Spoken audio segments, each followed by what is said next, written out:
My pharmacist stopped counting my pills and said, "You're listed as deceased in our system."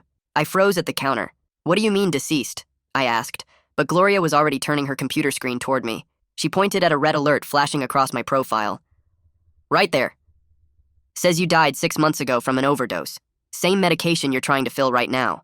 I didn't get it because I was clearly alive, and I'd been taking these anxiety pills for 2 years without any problems. Gloria, that has to be some kind of computer error. Systems glitch all the time. But Gloria was shaking her head, scrolling through her records. "I know this is your first time at our pharmacy, but all the chains share the same database. Cedric Sullivan, with your social security number and birth date, is marked deceased as of April 12th. She clicked to another screen. "There's even a coroner's report. Overdose of alprazolam. That's the exact medication you're trying to fill." I grabbed the edge of the counter to steady myself. The light suddenly seemed too bright. "This has to be a mistake," I said, but my voice sounded hollow even to me. She looked at me carefully. "You said you just moved here recently?" 5 months ago, I said, trying to remember why I'd moved here. "My regular pharmacy was, I trailed off, realizing I couldn't remember where I'd been getting my medication before. "Mr. Sullivan, where did you move from? Which pharmacy transferred your prescription?" I pulled out the prescription paper from my new doctor. My doctor wrote this fresh, said it was easier than transferring old records.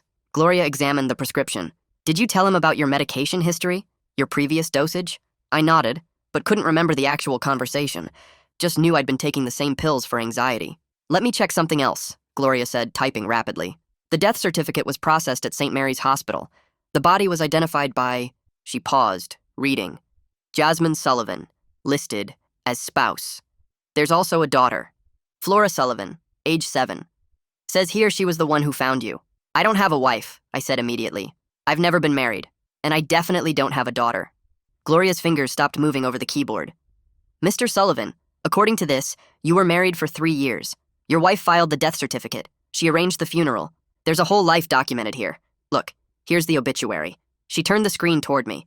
There was my photo, smiling, wearing a suit I didn't recognize. Gloria read aloud. "Cedric is survived by his loving wife Yasmin, daughter Flora." The room started spinning. "That's impossible. I would remember being married. I would remember having a child." Gloria pulled up another screen. "Your employment history shows you left on medical leave in March, 3 weeks before your death." She looked up at me. "Where do you work now?" I told her where I worked. "Started 5 months ago, right after I moved here." Gloria's expression grew more troubled. "So 1 month after Cedric Sullivan officially died, you started a new job with Cedric Sullivan's social security number?" It was clear she thought I stole his identity. My hands started shaking as I pulled out my driver's license. "Look, this is me. This is my ID. Issued 4 months ago when I moved here." Gloria examined it carefully. "Did you have to show documentation to get this? Birth certificate? Previous license?" The memory was foggy. "I told them I lost everything in a flood. They had me fill out extra forms." Gloria set down the license slowly. "Mr. Sullivan, I need to ask you something important. Have you been to any doctors or hospitals since you moved here? Had any blood work done?" I thought about it. "Just my new doctor for the prescription. No tests." Gloria frowned. "Because any lab work would immediately flag you as deceased in the system. The fact that you got a new doctor without triggering alerts is strange. Someone would have to actively override the death flag." I swallowed thickly. "This is what I'm going to do," Gloria said, picking up her phone. "I'm going to call the contact number listed for Yasmin Sullivan.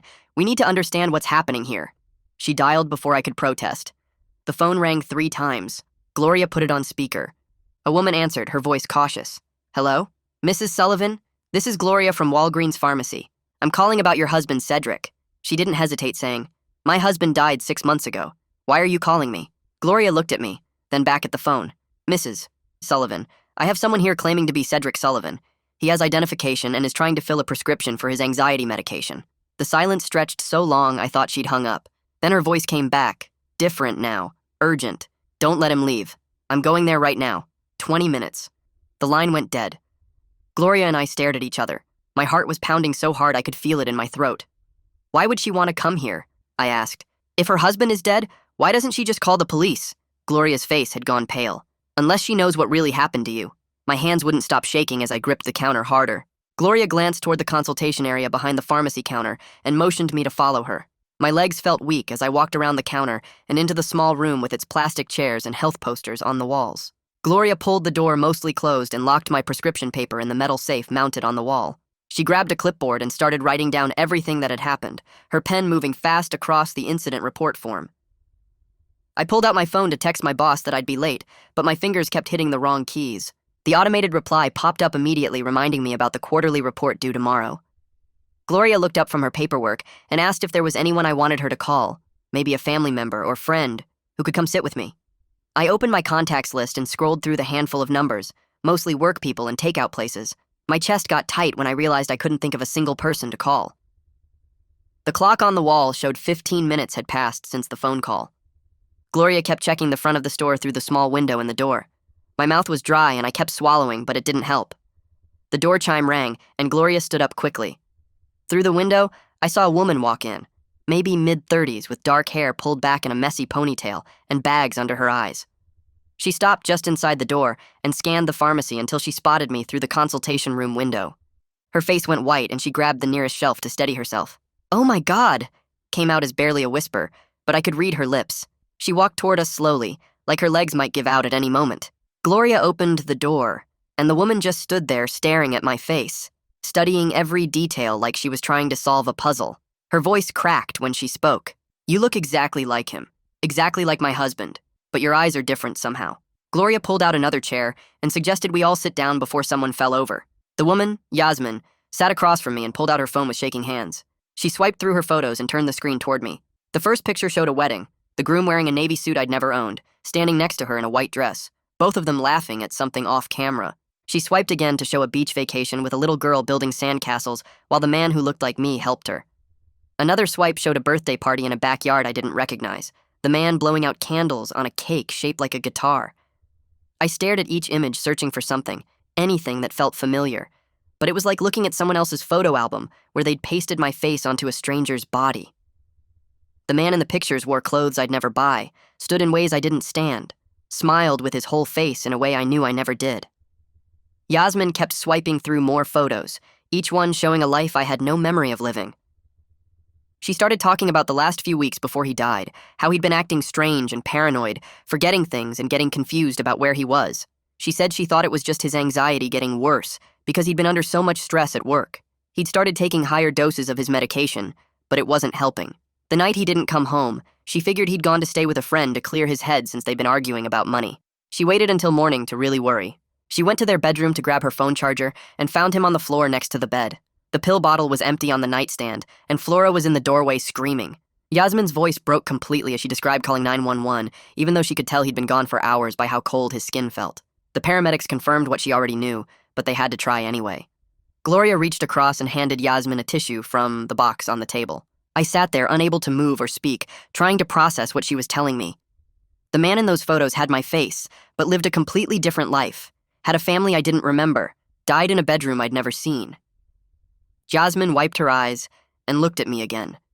Really looked at me, like she was searching for something specific in my expression. Her hand reached out like she might touch my face, but stopped halfway and pulled back. The consultation room felt too small and too hot. Gloria quietly suggested we might want to continue this conversation with the police present to document everything properly. Yasmin nodded but didn't take her eyes off me. I could see her trying to understand how I could be sitting here when she'd identified her husband's body 6 months ago, when she'd arranged his funeral, when she'd been helping their daughter deal with the grief of losing her father. I needed to know if she was lying or just confused, so I started asking her when exactly they got married, and she said June 3 years ago at the courthouse downtown with just 2 witnesses because they wanted something small. She told me the exact date without checking her phone and described how hot it was that day and how the air conditioning in the courthouse wasn't working, so everyone was sweating through the ceremony. I asked where they lived before the apartment, and she said they'd moved from a smaller place on Maple Street when she got pregnant with Flora because they needed more space. She knew the old landlord's name was Mr. Peterson and that he had a bad hip and always complained about the stairs. When I asked about birthdays and anniversaries, she rattled off dates like she'd lived them, not like she was reciting something she'd memorized. She told me about the time her husband forgot their first anniversary and tried to make up for it by cooking dinner, but burned everything and set off the smoke alarm, and they ended up eating Chinese takeout on the floor, laughing about it. The apartment complex she mentioned was called Riverside Gardens, and it was literally 5 blocks from where I live now in a different complex called Park View. She said their apartment was 3B on the 3rd floor, facing the parking lot, and the neighbor in 3A had a yappy dog that barked at everything. While she talked, I found myself tapping my fingers on the table in groups of 3, something I did when I was nervous, and she suddenly stopped mid-sentence and stared at my hand. Her eyes got wide, and she whispered that her husband did that exact same thing, always in threes, always with his right hand, always his middle three fingers, while his thumb and pinky stayed still. She watched me tilt my head to the left, trying to understand what she was saying, and her breath caught because she said, "That's exactly how he looked when he was confused. The same angle, the same little crease between his eyebrows." Her hand moved toward my face again, but she pulled it back and pressed it against her chest instead. Gloria had been quiet, but now she cleared her throat and suggested, "Maybe we should get the police involved. Not because anyone did anything wrong, but just to document everything officially and help sort out this mess." She said she could call them right now and explain the situation, so they'd understand it wasn't a criminal thing, but more of an identity confusion that needed proper documentation. Yasmin nodded immediately and said that was a good idea because she needed answers, and maybe the police could help figure out what was happening. I agreed too, because I wanted someone official to see that I was real and alive and not trying to steal anyone's identity. Gloria picked up the phone and dialed while Yasmin sat across from me, unable to look away from my face. She kept starting to say something, then stopping herself, opening her mouth, then closing it again like she was scared of what might come out if she actually spoke. Her hands kept moving toward me, then pulling back, and she'd grip the edge of the table instead until her knuckles turned white. Gloria explained the situation to whoever answered, and after a few minutes she hung up and said 2 officers would be here in about 15 minutes. We sat there waiting, and the silence felt heavy and strange. Yasmin kept staring at me, and I could see her eyes moving over my face like she was memorizing every detail, or maybe comparing it to her memories. A couple times she started crying again, but wiped her eyes quickly and went back to staring. Gloria tried to make small talk about the weather, but none of us really responded, and eventually she just sat there typing on her computer. The door chimed, and 2 patrol officers walked in looking professional but curious. They came over to our consultation room and Gloria explained the situation while showing them her computer screen with all the death records. The officers looked at each other, then at me, then back at the screen. The taller one, whose badge said Miller, pulled out his radio and called in my driver's license number. After a minute, the dispatcher confirmed that Cedric Sullivan, with my social security number, was flagged as deceased in their system too. Officer Miller said they needed to call in a detective because this was beyond a regular patrol issue. The shorter officer, Rodriguez, started taking notes and asked each of us to explain what we knew. Gloria went first and told them about me trying to fill the prescription and finding the death flag in the system. Then she explained calling Yasmin and showing us all the documentation. Yasmin told them about her husband dying 6 months ago and how she'd identified the body and arranged the funeral. She showed them the photos on her phone and pointed out all the similarities between me and her dead husband. When it was my turn, I explained about moving here 5 months ago and not remembering much before that, but knowing I'd never been married or had a kid. Rodriguez wrote everything down and mentioned he'd seen identity theft cases before, but never one where the person whose identity was supposedly stolen was sitting right there claiming to be themselves. Miller's radio crackled, and someone said Detective Montgomery was on his way and would be there in 20 minutes. The voice on the radio said, Montgomery wanted this treated as a non-criminal investigation for now, and suggested I come to the station voluntarily for a more detailed interview. Miller relayed the message and asked if I'd be willing to go to the station to help sort this out. I said yes immediately because I wanted this fixed, and I figured the more I cooperated, the faster we could figure out what was happening. Gloria said she'd hold my prescription in the safe until everything got sorted out and pulled a business card from her drawer. She wrote her personal cell number on the back and said she'd provide any documentation the investigation needed, and I should call if I needed anything. The detective arrived sooner than expected, a tall black man in a gray suit who introduced himself as Lyle Montgomery. He listened to the officer's summary, then looked at all of us carefully before suggesting we continue this at the station where he could take formal statements. Yasmin said she'd follow in her own car, and I rode with the detective. At the station, he led me to a small interview room with a table and 4 chairs and a camera in the corner. He had me go through my whole story again from the beginning, while he took notes on a yellow legal pad. He asked me where I lived before moving here, and I couldn't remember the exact address, just that it was somewhere north. He asked which pharmacy I used before, and I drew a blank even though I knew I'd been getting my medication somewhere for 2 years. He wanted to know my previous doctor's name, and I couldn't give him that either. Montgomery kept writing, and I could tell he found it suspicious that I couldn't remember basic details about my life from 6 months ago. But he also said I seemed genuinely confused rather than like I was lying or trying to hide something. He left me in the room, and I could see through the window as he led Yasmin to a different room down the hall. I sat there for what felt like hours, but was probably only 45 minutes before Montgomery came back. He said Yasmin had told him about the months before her husband's death and how he'd been under a lot of stress at work, and they'd been having money problems. She'd mentioned that his anxiety had gotten worse, and the doctor had increased his medication dosage about a month before he died. Montgomery showed me a photocopy of the death certificate and asked if I recognized any of the information on it, and I had to admit the signature on the bottom looked like my handwriting, even though I didn't remember signing it. Montgomery picked up his phone and dialed St. Mary's Hospital, while I sat there staring at that signature that looked exactly like mine. He asked for medical records and got transferred 3 times before reaching someone named Simone Newman, who handled death certificates. She said she'd pull the original paperwork and the coroner's report by tomorrow morning, since their system was down for maintenance tonight. Montgomery wrote down her direct number and told her this was part of an active investigation. She promised to have everything ready first thing. He hung up and looked at me for a long moment before saying I was free to go, but needed to stay available for more questions. He gave me his card and said not to leave town without telling him first. I walked out of the station feeling like my legs were made of jelly. The sun was setting, and I realized I'd been there for hours. My hands shook as I pulled out my phone to search for doctors who could see me right away. I needed someone to verify I was actually alive and help me figure out what was happening with my medication and these missing memories. Most offices were closed, but I found an urgent care clinic that took appointments for the next morning. I booked the first slot with Dr. Melissa Perry at 7:30. Back at my apartment, I collapsed on the couch and tried to make sense of everything. My phone buzzed with a voicemail notification from a number I didn't recognize. The message was from someone named Braden Baird in HR at my company, saying there was an e-verify mismatch with my social security number that came up during a routine audit.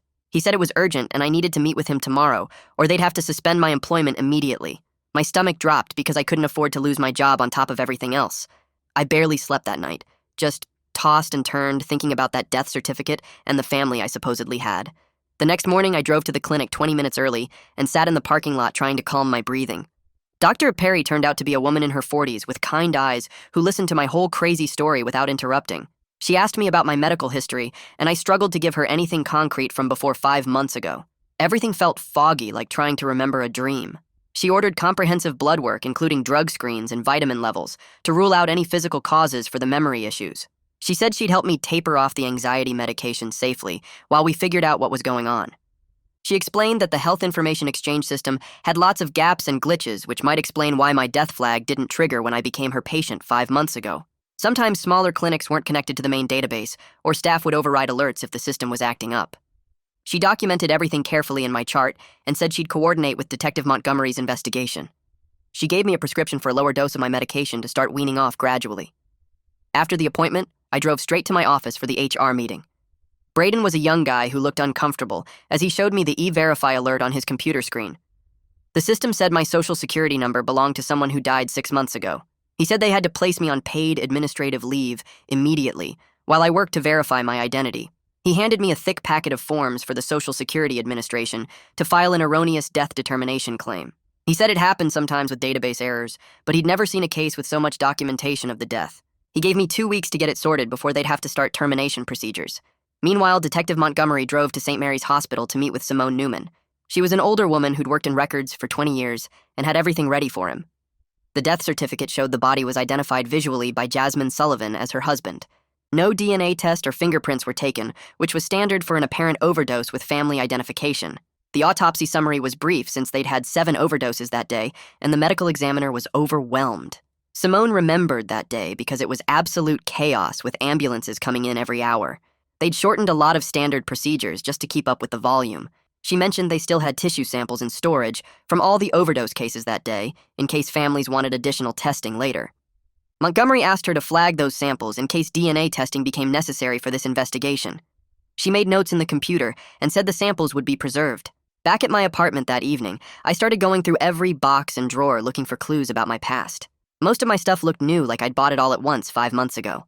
In a shoebox under my bed, I found a crumpled bus ticket receipt from a city 3 hours north, dated exactly 5 months ago. I didn't remember buying it or taking that bus ride. The ticket was one way, which made even less sense. My phone buzzed with a text from an unknown number. It was Yasmin saying she needed to understand what was happening for Flora's sake. She wanted to meet in a public place with someone neutral present to mediate. She suggested a coffee shop downtown tomorrow afternoon. I texted back agreeing to meet because I needed answers as much as she did. The next afternoon, I walked into the coffee shop 10 minutes early and picked a corner table where I could see the door. My hands wouldn't stop shaking, so I ordered a water instead of coffee. Yasmin came in carrying a folder and spotted me right away. She sat down across from me and just stared for a long moment before pulling out a piece of paper. It was a child's drawing done in crayon showing a stick figure lying on a bed with X's for eyes. The words, "Daddy sleeping," were written in shaky kid letters at the top. My stomach twisted looking at those innocent crayon marks.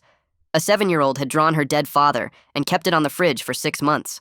Yasmin's hands shook as she turned the paper over to show the date Flora had written on the back. April 13th, the day after I supposedly died. She pulled out her phone next and scrolled through old messages. "Look at these," she said, turning the screen toward me. The texts were from my phone number, but the words didn't make sense. They jumped from topic to topic, talking about people watching me and codes in the TV static. One message just said, "They know, they know, they know," over and over for 3 lines. Another talked about bugs under my skin that needed to come out. I read through dozens of these messages sent in the 3 days before the death. None of them sounded like anything I would write. The typing style was different too, with no punctuation and random capital letters everywhere. Yasmin watched my face as I scrolled through them. "He was getting worse every day," she said quietly. Then she mentioned something that changed everything. The tattoo on his shoulder, the eagle he got in college. I used to trace it with my finger when we watched TV. I pulled off my jacket and rolled up my sleeve to show her my bare shoulder. No tattoo, no scar, nothing but unmarked skin.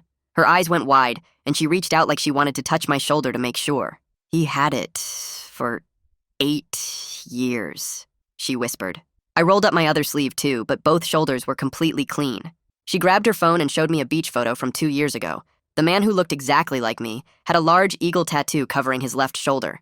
We sat there staring at each other until I finally said we needed to tell Detective Montgomery about this. I called him right there and explained about the tattoo. He said this changed everything and told us to come to the station immediately. At the station, Montgomery examined the beach photos carefully and took pictures of my bare shoulders from multiple angles. He said if the body had a tattoo and I didn't, we might be dealing with a case of mistaken identity. He started making calls to get the case elevated to high priority. The next morning, I went to the Social Security office with all my documents. The clerk behind the bulletproof glass looked tired as I explained my situation. She'd seen database errors before, but never one with a full death certificate and coroner's report. She handed me a thick form for erroneous death determination and warned it could take 3 to 6 months to process. I filled out every page while she made copies of my ID and the police report Montgomery had given me. She said they'd investigate, but I shouldn't expect quick results with such complete death documentation in the system. That afternoon, Montgomery called to say Simone from the hospital records department had good news. They still had tissue samples from the body in cold storage. She could expedite DNA testing if I provided a comparison sample.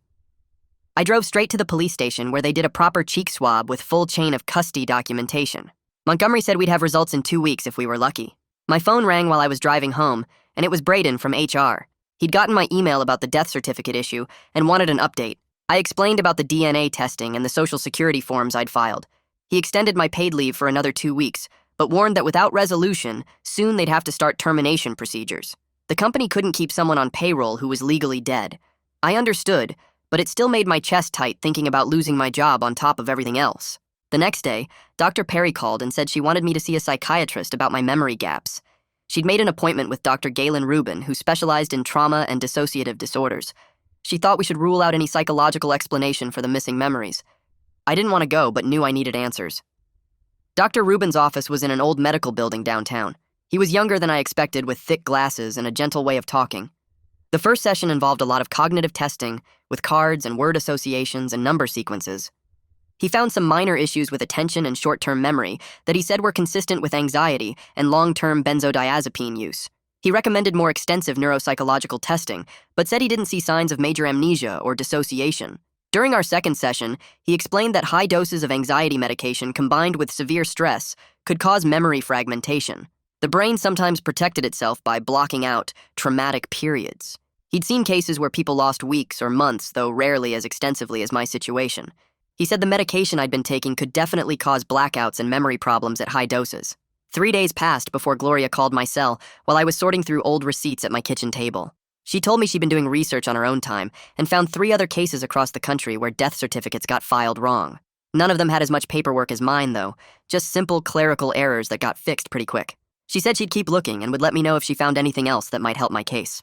Meanwhile, Detective Montgomery left a voicemail saying he'd gotten security footage from an ATM across from where they found the body 6 months ago.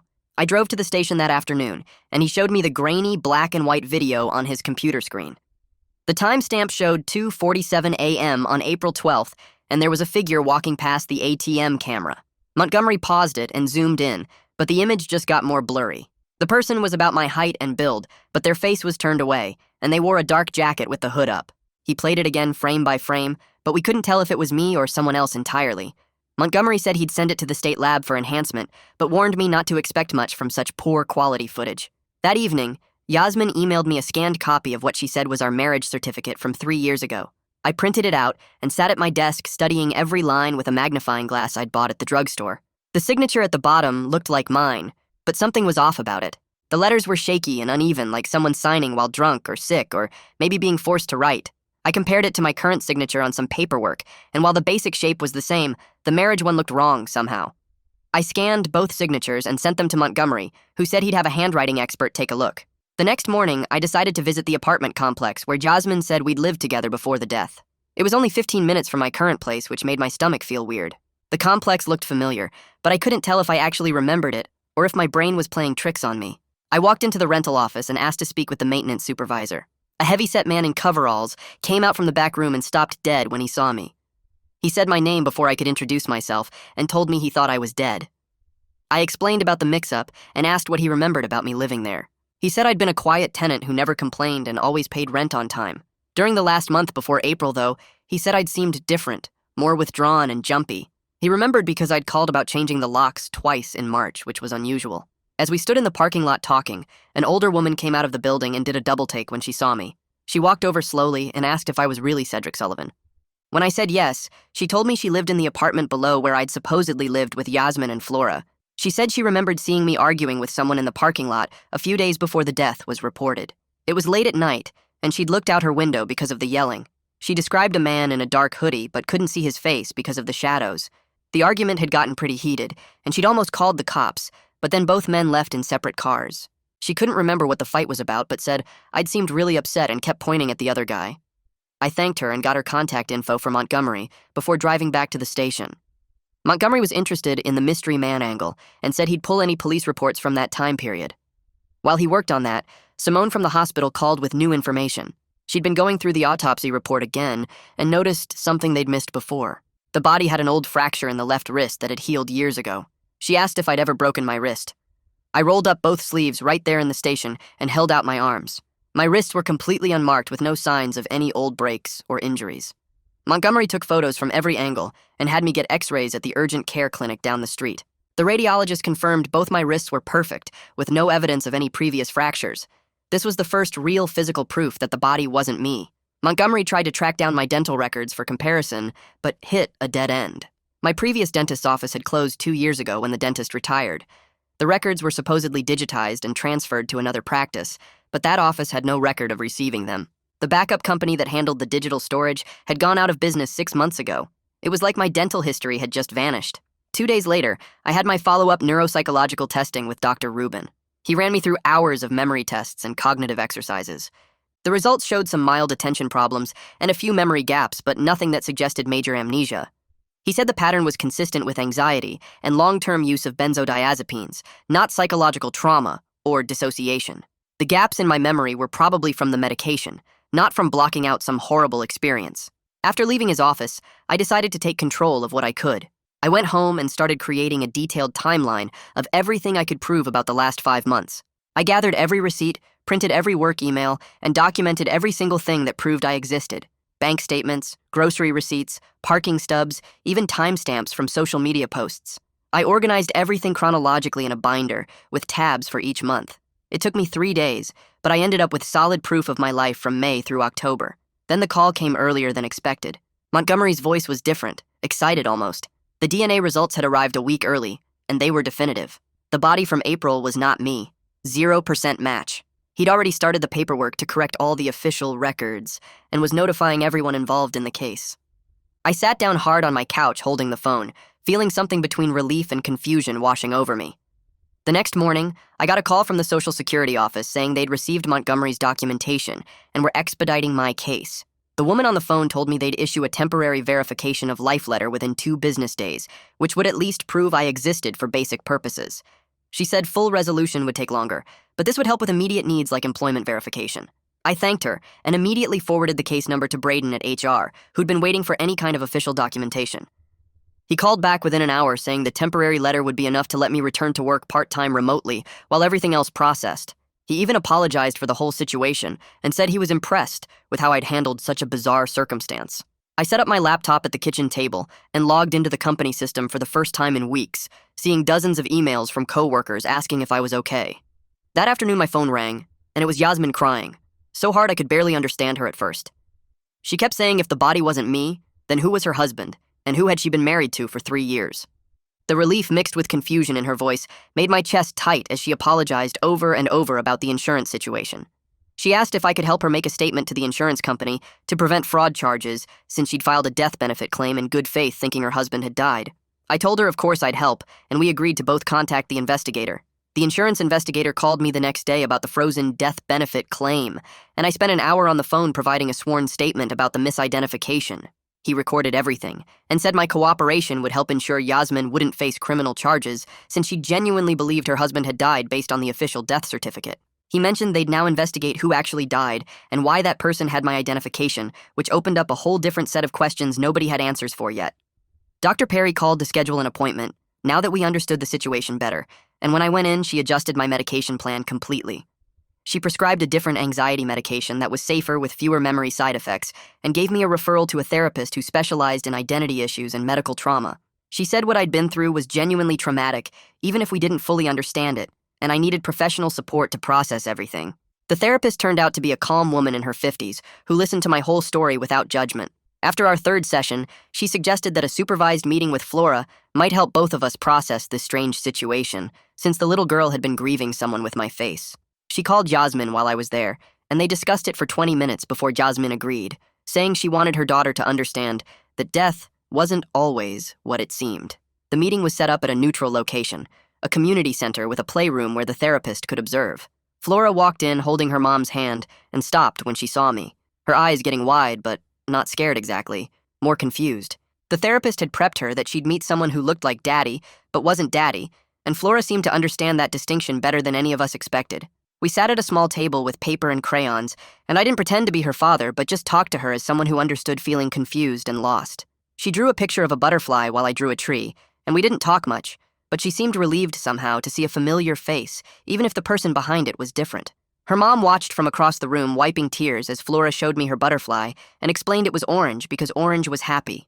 After an hour, Flora hugged me quickly before leaving and whispered that I smelled different from Daddy, which was good because it meant I was real. Detective Montgomery called that evening to officially close my part of the investigation, since the DNA proved definitively there was no fraud or criminal activity on my part. He said he was shifting focus entirely to identifying who actually died and why that person had been carrying my identification at the time of death. He had some leads but couldn't share details yet, though he promised to keep me informed of any developments that affected me directly. 2 days later, I got a text from Gloria at the pharmacy saying the Vital Records Department had officially rescinded the death certificate and updated the pharmacy database. She added a smiley face and said I could finally fill my prescription whenever I was ready without any more death flags blocking the system. The Social Security Administration called the following week to confirm they'd fully reactivated my number, and I spent the afternoon on the phone with credit agencies placing fraud alerts on everything. The woman at Experian said she'd seen cases of mistaken death before, but never one this complex with an actual body and funeral involved. By the end of the week, my life administratively existed again, though now with more security measures and verification steps than before. The next Monday, I walked into Braden's office at HR with all my paperwork sorted, and he smiled when he saw the stack of documents I'd brought. He typed up the official return-to-work letter right there and mentioned they'd make sure I could leave for doctor appointments whenever needed. My desk was exactly how I'd left it, and my coworkers asked a few questions, but mostly just seemed glad to have me back. We all agreed to focus on getting the quarterly reports done instead of talking about what had happened. The insurance investigator called that afternoon needing one more sworn statement to close out Yasmin's case. I spent an hour on the phone going through everything again and making it clear she'd made an honest mistake, identifying the body. The investigator said they'd shift their focus to finding out who actually died and wouldn't pursue any fraud charges against her. 2 days later, Simone from the hospital called my cell while I was eating lunch at my desk. She thanked me for being so patient with the whole mess and mentioned they were changing how they identify bodies now. She said sometimes it takes a weird case to make the system better for everyone else. That Thursday, I had my regular appointment with Dr. Rubin, and we spent most of the time working on breathing exercises for my anxiety. He said we might never figure out what happened during those missing weeks, but I was learning to be okay with not knowing everything. We adjusted my medication dose slightly and scheduled appointments for the next 3 months. Yasmin texted me that weekend, asking if we could meet at a coffee shop to talk about Flora. We sat outside and worked out a plan where I'd see Flora once a month at the community center with the therapist there. Yasmin said it was helping Flora understand that people don't always stay gone forever, even if they're not exactly who you thought they were. The visits would be supervised, but Flora seemed to like having someone around who looked familiar, even if I wasn't actually her dad. 3 months passed, and I was back at work full-time with a good routine going. My memories still had gaps, but I'd made enough new ones that I felt like a real person again. The medication was working better than before, and I hadn't had a panic attack in weeks. My coworkers had stopped asking questions, and we'd settled into normal office life. Flora had started second grade, and during our last visit, she'd brought a picture she'd drawn of orange and yellow butterflies. Yasmin explained later that Flora said the butterflies meant things could change into something new and different. I bought a small frame at the drugstore and put the drawing on my desk at work where I could see it every day. It reminded me that weird things happen sometimes, and you end up connected to people you never expected. 6 months after that first day at the pharmacy, I walked back into the same Walgreens to fill my prescription. Gloria was working the counter, and her face lit up when she saw me walk in. She pulled up my profile on her computer and showed me the screen with no red flags or death notices anywhere. My identity was completely fixed in the system, and my insurance was working again. I handed her the prescription from Dr. Rubin, and she counted out the pills without any problems. While she worked, she mentioned she'd never seen anything like my case in 20 years of pharmacy work. I told her things were good now with my job secure and my anxiety under control. She said she was glad everything worked out, even if we never figured out exactly what happened with the other person who died. As I signed for my medication, she asked about Flora, and I told her about the butterfly drawing. Gloria smiled and said, "Sometimes the strangest situations lead to the most unexpected connections." I walked out of the pharmacy with my medication in a small white bag, thinking about how different this was from 6 months ago. My legal status was completely restored, and I had a stable life even if parts of my past were still missing. The mystery of who actually died would probably never be solved completely, but I'd made peace with that. Flora knew now that endings weren't always permanent, and that people could come back different, but still be worth knowing. I'd learned to live with uncertainty, and even found something good in the middle of all the confusion. The whole thing had been terrifying and strange, but it led to connections I never would have made otherwise. My anxiety was managed better than it had been in years, and I had a support system I didn't know I needed. Even Detective Montgomery had called last week to check in and make sure everything was still okay with my paperwork. The case was officially cold, but he said he'd keep looking into it when he had time. For now, though, I had my life back, or at least a version of it that worked. Thanks for hanging in there with me through all the questioning and wondering. Really enjoyed exploring these moments right alongside you all. Subscribe for more content like this.